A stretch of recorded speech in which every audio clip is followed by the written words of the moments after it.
Paz do Senhor, irmãos. Amém. Você pode glorificar a Deus por isso, porque o véu se partiu, irmãos. Aleluia. Nós podemos estar na presença de Deus. Aleluia. Lá em Êxodo, no capítulo 25, Deus ele começa a dar as instruções para que o povo de Israel construísse o tabernáculo. São vários lugares, vários momentos, vários rituais.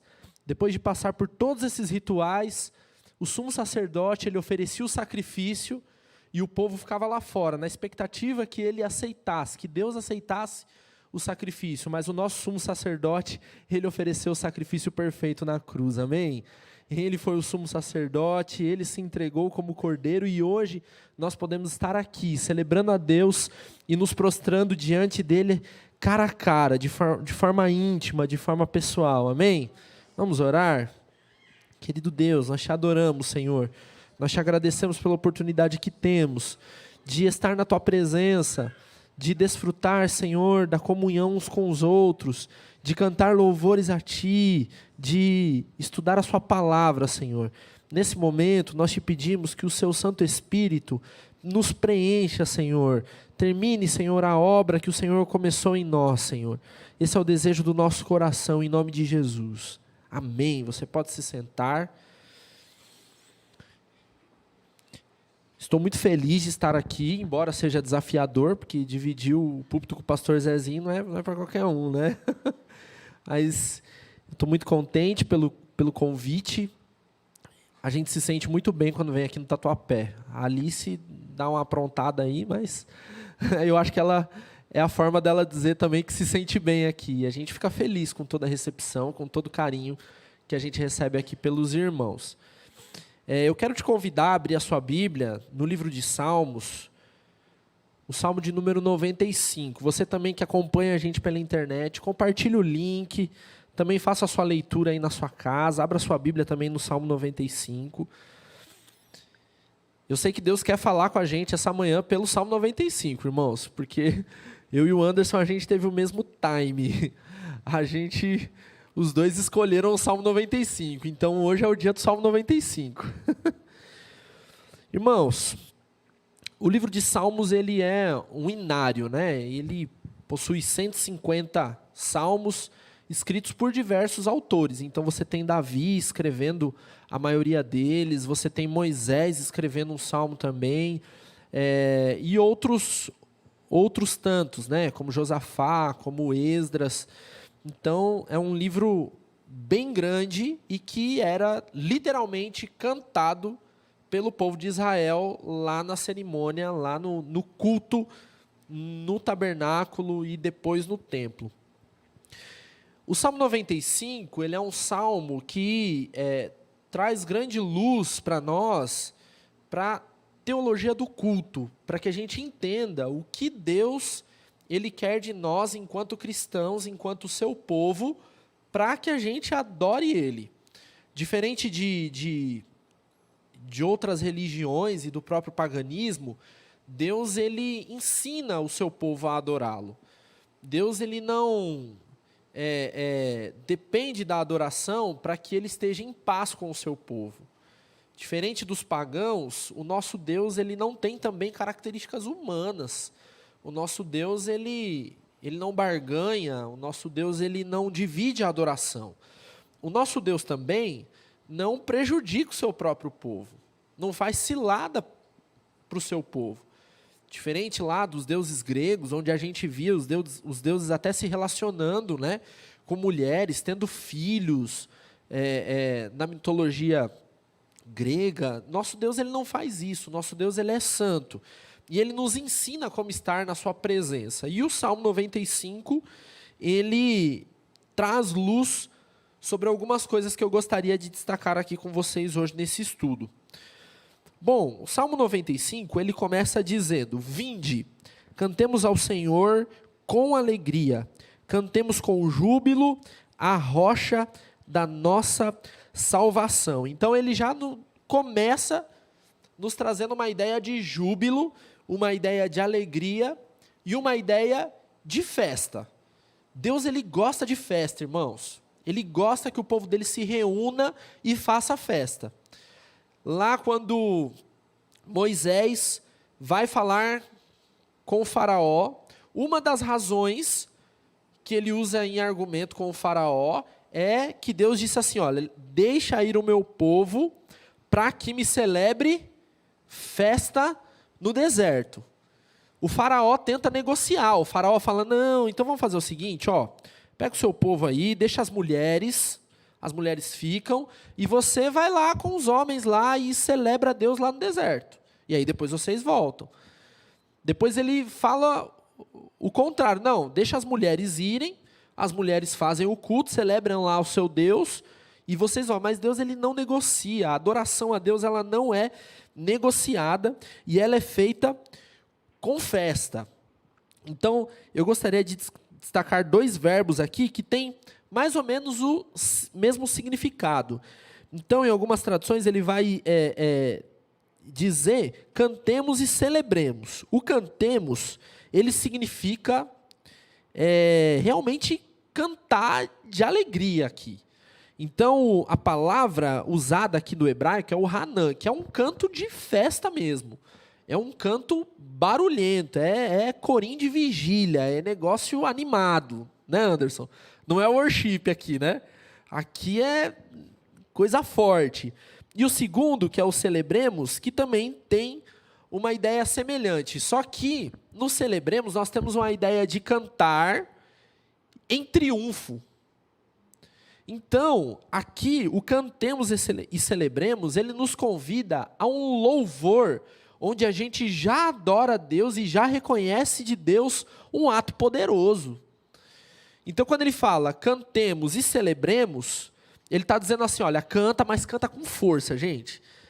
Canta de alegria, com salto, com veste de louvor mesmo. E, em segundo lugar, ele nos fala assim, olha, porque eu fiz alguma coisa para vocês. Eu livrei vocês, porque eu tenho agido no meio de vocês.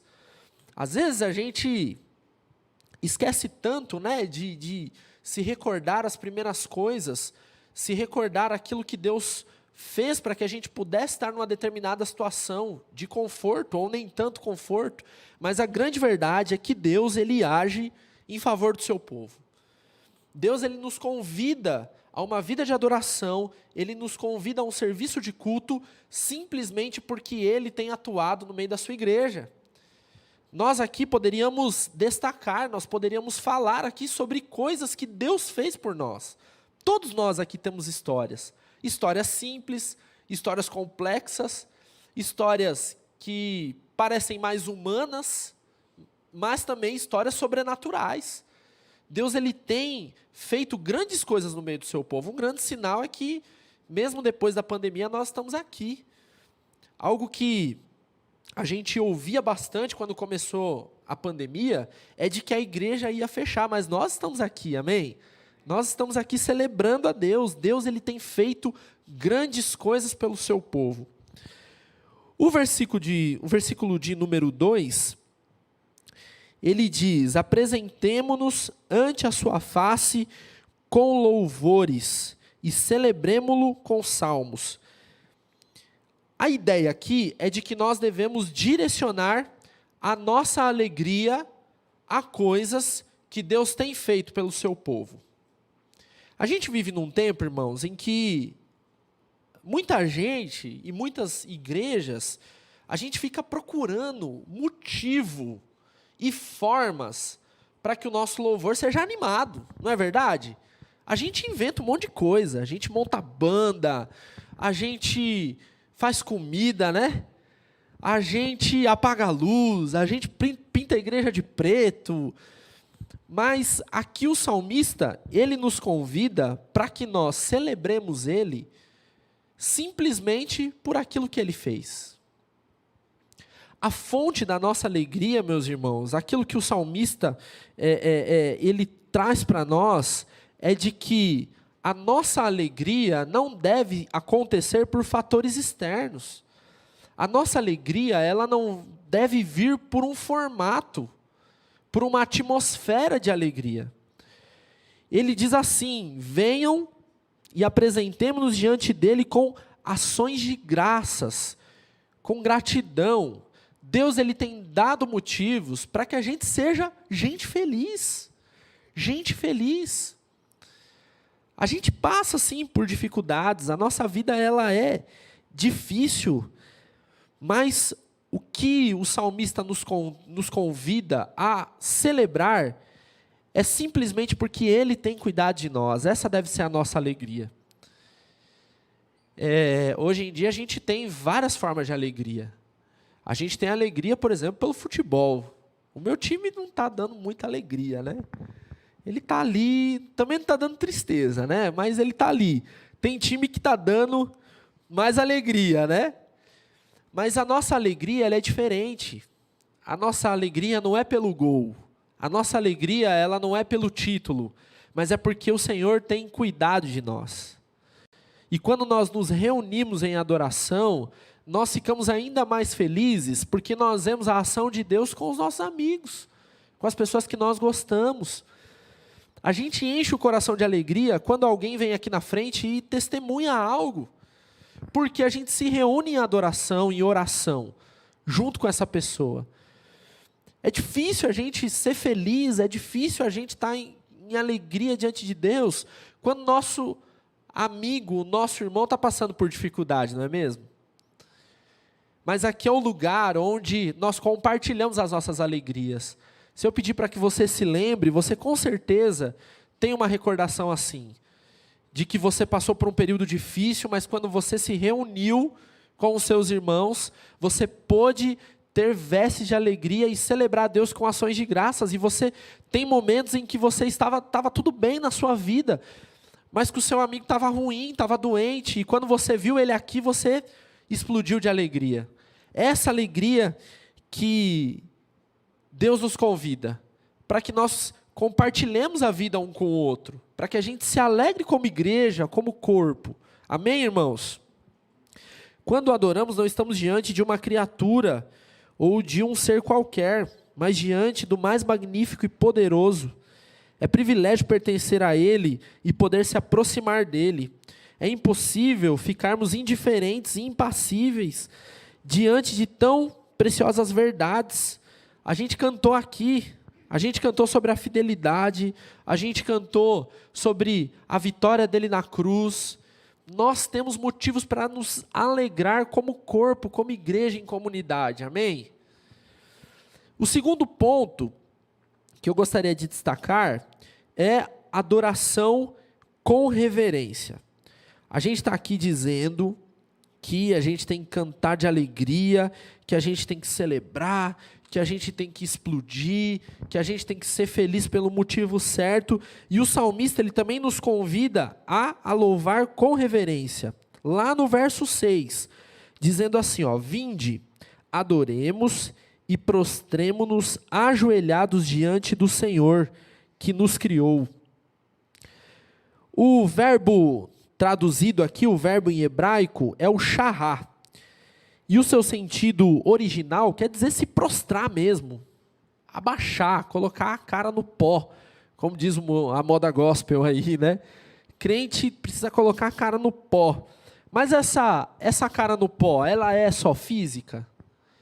É isso que o salmista está querendo dizer para a gente aqui? Será que o salmista está dizendo para a gente, olha, você tem que vir à igreja no sábado e colocar sua cara no pó, sujar o seu rosto com a poeira, para todo mundo ver que você está colocando a cara no pó, né? Porque senão não adianta. Será que é isso que o salmista está dizendo para nós? Não, mas o que ele está querendo nos dizer é que nós devemos ter uma atitude de reverência, porque Deus é o nosso Criador. Nós louvamos a Deus pelo que Ele faz, por todos os seus atos poderosos. Mas aqui o salmista, ele nos chama a adorar a Deus. E na adoração nós adoramos simplesmente pelo que Ele é. Ele é Deus. Pronto. É por isso que nós adoramos. É o reconhecimento por um atributo. Uma história bem famosa de um momento de adoração é de quando a mulher ela chora aos pés de Jesus e enxuga as suas lágrimas com os seus cabelos. Ela fazia isso porque simplesmente ela reconheceu que Ele era o Messias. A gente tem distorcido a nossa reverência. A gente tem procurado motivos para adorar a Deus, para ter uma vida devota com Deus. Mas o que a palavra nos convida e nos chama é para que nós celebremos e adoremos a Ele pelo que Ele é. A mulher, ela reconheceu que Jesus era o Messias.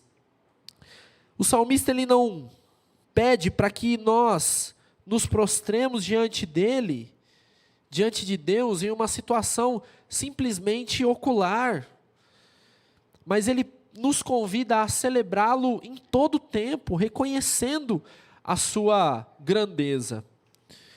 Um outro salmo bastante famoso traz a nós uma ideia também muito forte com relação ao que nós adoramos, porque ele vai falar sobre os outros deuses. E na descrição ele vai dizer, eles têm boca, mas não falam, eles têm nariz, mas não cheiram, eles têm mãos, mas não apalpam. E aí, ali no finzinho do salmo, ele vai dizer assim, ó, tornem-se semelhantes a eles os que o adoram. Quando nós adoramos a Deus, ao único Deus, reconhecendo a sua grandeza, Ele nos dá o seu caráter, Ele nos dá os seus princípios. Nós passamos a conseguir fazer coisas, pensar coisas que nós sozinhos não conseguíamos antes.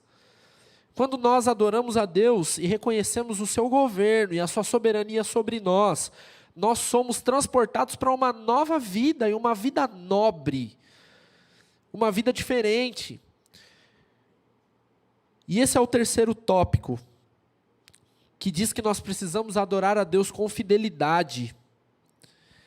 O versículo 7, ele vai dizer, hoje se ouvirdes a sua voz, e aí ele vai continuar lá, dando orientações, se vocês não endurecerem o coração de vocês, se vocês não forem lá como a turma lá de Meribá, que duvidou de Deus. A nossa adoração, ela tem que ser fiel. Nós já aprendemos aqui nesse salmo, que nós devemos louvar a Deus pelo que Ele faz. Nós já aprendemos nesse salmo que nós devemos ter reverência pelo que Ele é e adorá-lo pelo que Ele é. E nós precisamos fazer isso com fidelidade. O texto de 1 Coríntios 10:31, ele vai nos ensinar como nós devemos fazer isso.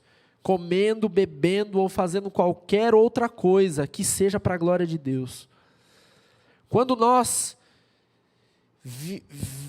viemos ao encontro de Cristo, quando nós fomos abraçados pela graça de Jesus, e esse novo caráter foi colocado em nós, a nossa vida passou a ser uma vida de adoração.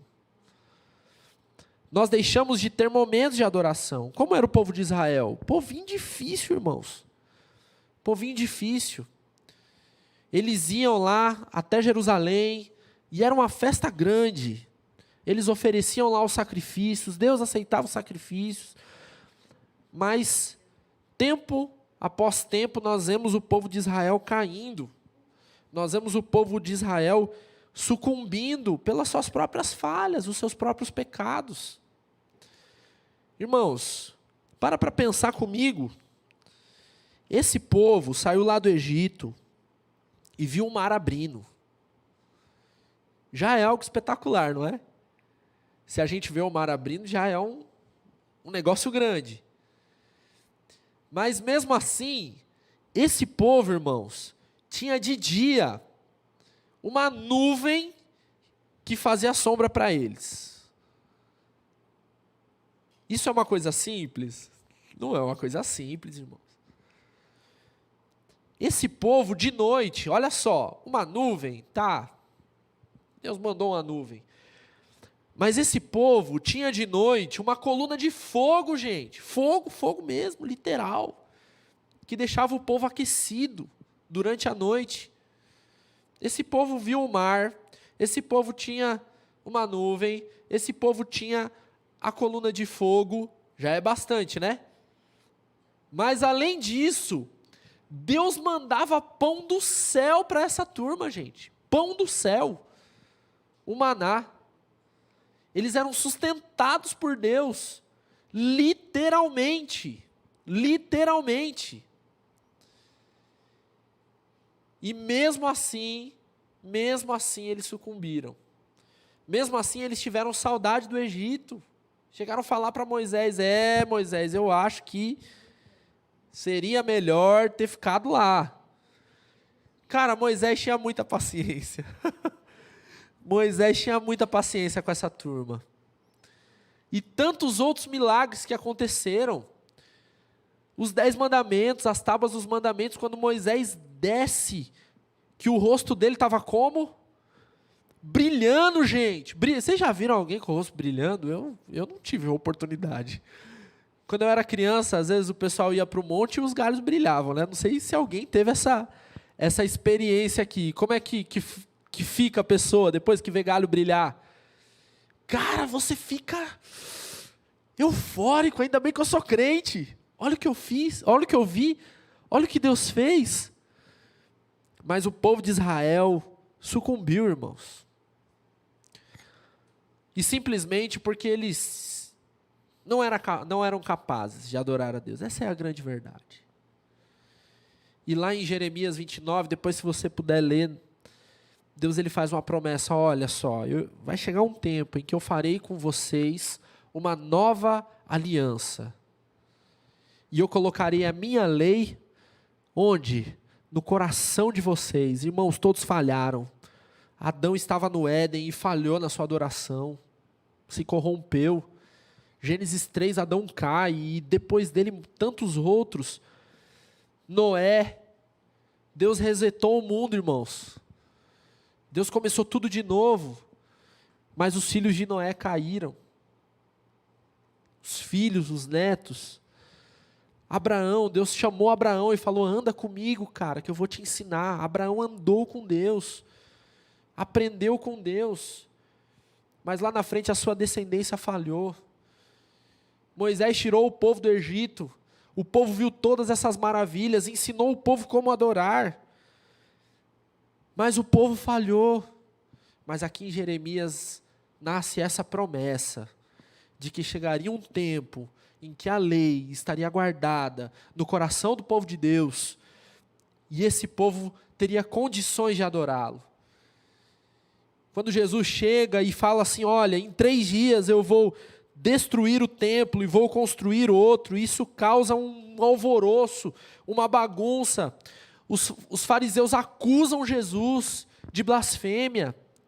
Jesus ele é condenado, e essa foi uma das frases pela qual Jesus foi condenado. Jesus prometeu, Jesus é morto, é levado até a sepultura e passa lá 3 dias e 3 noites. Porque Jesus ele estava construindo em nós um novo templo, onde não mais medidas externas seriam usadas para que a gente soubesse adorar, onde não mais tábuas, ou ordens, ou caminhar, mas o próprio Espírito habitaria no nosso coração e nos ensinaria a viver uma vida digna, uma vida transformada pelo Evangelho de Jesus. Hoje nós podemos estar diante de Deus e celebrá-lo e recomeçar todos os dias, pois o nosso sumo sacerdote já ofereceu o sacrifício perfeito. Deus está te convidando nessa manhã a olhar para dentro de si e se enxergar como tabernáculo de Deus, se enxergar como casa do Altíssimo, porque Deus tem nos chamado para uma nova vida de adoração. E essa vida, ela é ressignificada. Porque aí, 1 Coríntios 10:31 passa a valer de fato. Não importa onde nós iremos, não importa o que nós iremos fazer, nós iremos adorar a Deus em todas as nossas ações. O Novo Testamento, irmãos, todas as vezes que ele se refere à expressão culto, ele não se refere ao ajuntamento.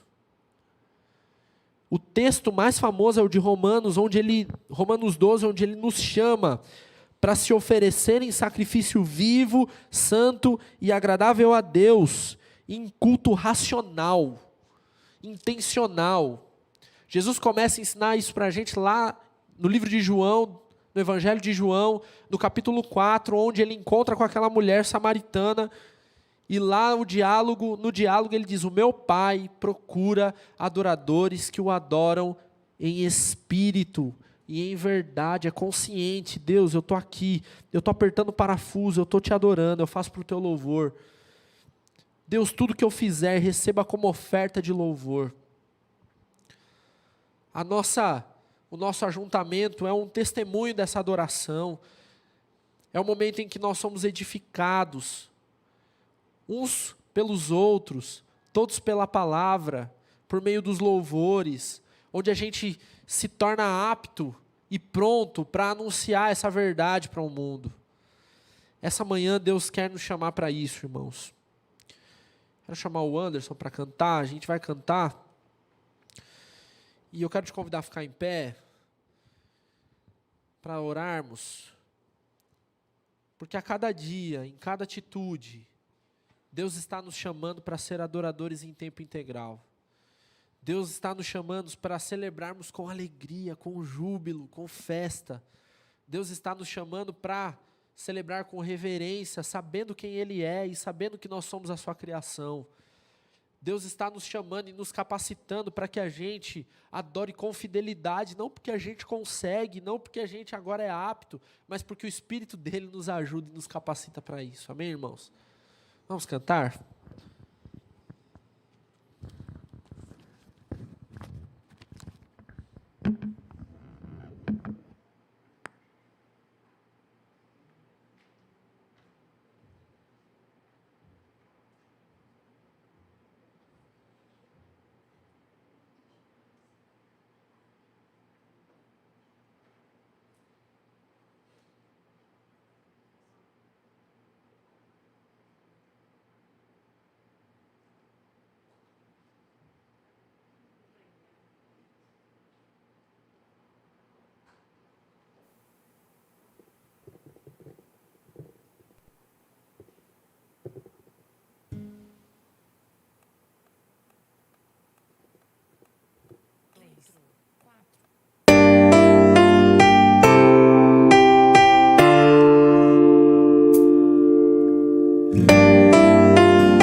Vamos orar? Senhor Deus, nós te adoramos, Senhor, nós te celebramos. Deus, para nós não existe nada melhor do que estar na tua presença, Senhor, cantar louvores a ti. Senhor, que a cada dia o teu Espírito nos ajude para que a gente venha entender e viver tudo aquilo que o Senhor tem separado para nós, Senhor. Nós somos falhos, limitados. Às vezes, Deus, a gente não entende a sua voz, não entende o que o Senhor quer de nós. Mas o nosso pedido nessa manhã, Deus, é que a cada dia o teu Espírito nos torne mais sensíveis, mais conscientes de quem o Senhor é para nós. Deus, que a cada dia a nossa adoração, ela venha impactar esse mundo, Senhor. Impactar o nosso trabalho, o lugar onde estudamos, onde vivemos, o bairro onde moramos, Senhor. Em nome de Jesus, Senhor, nós queremos ser instrumentos nas suas mãos e que a nossa adoração, Senhor, a nossa celebração venha a ser algo usado por Ti para que as pessoas nos reconheçam como seus filhos, Senhor. Em nome de Jesus nós te pedimos e te agradecemos. Amém. Nós temos pedidos de oração? Um agradecimento?